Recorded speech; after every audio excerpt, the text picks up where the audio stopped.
Today I'm going back playing some Warface again at the end here of 2024 when I'm posting this video, since I wanted to see how the game feels right now, and of course also how many people that are playing it. That's mainly my main objective for this video, to be honest. And the reason why is I made a video earlier this year when it comes to going a bit more in depth about the game, if it's worth playing and things like that.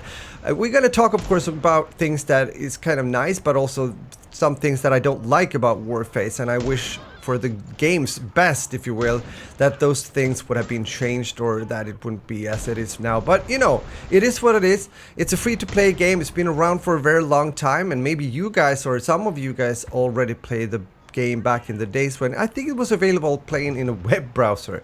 I joined in when it had its own launcher going, my games and everything, and I think I also experienced maybe the peak of this game during the years of 2016, 2017, and I also enjoy the game the most these years, and there's a reason for that I'm getting into here in a second, and it has to do with at least a gameplay feature, if you will. You see, I am mainly playing as a sniper in most FPS games, although the last years I've started to play much more with red guns again, also just to mix things up, and it also has to do with some mechanics in certain shooter games that I'm not too fond of when it comes to the actual sniping. So getting back to Warface then, and picking up my golden SV98, if you will, just reminded me, oh wait a second, I do get a lot of hit markers using this gun now, which wasn't the case quite a few years ago.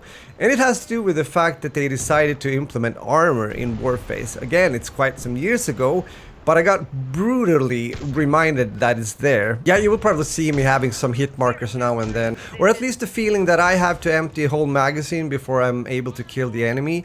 But he can instead drop me pretty fast because he just has the right meta, or the right gun, the right armor in combination. Because Warface has a monetization model that has been also heavily debated throughout the years. I have talked about that also before in my videos. When it comes to being a pay-to-win situation, or at least a kind of a fast track, if you will, in order to get an unfair advantage over other players. And of course this is very unfortunate because it kind of tilts the balance a bit when it comes to players spending time grinding, trying to unlock, which they will eventually do, but it's more tempting, of course, to pay for something and get into the action with better gear immediately.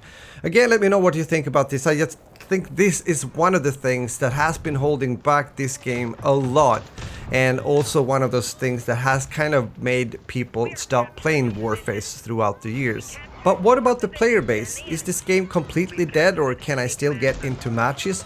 First off, I want to say, and this is on the positive side of things, before spoiling anything, but of course there's not many players, but the few that are here seems to be quite dedicated. When I look at stats, especially referring to Steam charts, players have been sticking to the game even though we've had other titles coming out this year, like a new Call of Duty game, Delta Force and whatnot, that is about in the same genre of games. Now, with that said, of course, it's, you know, it's a low player count, and just looking at the Steam charts here, you can see that we have plus 300 players on average playing Warface now, and I think there's a peak around 600-700 players. But we also have to remember that some people that are also like me playing on PC are not playing through Steam, they are just playing directly through the launcher, and of course also the guys playing on Xbox, PlayStation and Nintendo Switch, meaning the consoles. And also when I find some other stats when it comes to players in total, so I assume that we have around 1k players, give or take, when it comes to daily players playing Warface. I guess those kind of stats are expected. To be honest, I actually think that's not too bad. I've been covering or playing, checking out other games that I've gone back to, you know, that I played before, similar free-to-play shooters, if you will, and they are struggling with even worse numbers. But with that said, is it a game that you want to get into now at the end of 2024 or in the beginning of 2025? I would say maybe not. There are other options out there, also older games such as Iron Sight, which I'm going to check out soon again. Haven't played that game in a long time. Of course, there's more modern free-to-play FPS games out there. For example, Ubisoft has X-Defiant, even though that game will be sunset, as you may know, meaning being shutting down, and that's going to happen in June 2025. But again, there are other options, and just for someone that is coming in and out once in a while when it comes to Warface, it doesn't seem that there has been so many changes or updates or new content, if you will. Maybe I'm wrong here, you can fill in the comments, maybe I'm being a bit harsh when it comes to the game. but I just don't see so much progress, if you will, when it comes to further development of the game, which is of course partly understandable from a developer point of view. I mean, the game as said is old and not so strong incentive then to invest further into it. Just try to maintain and make it as good as you can from what you have already.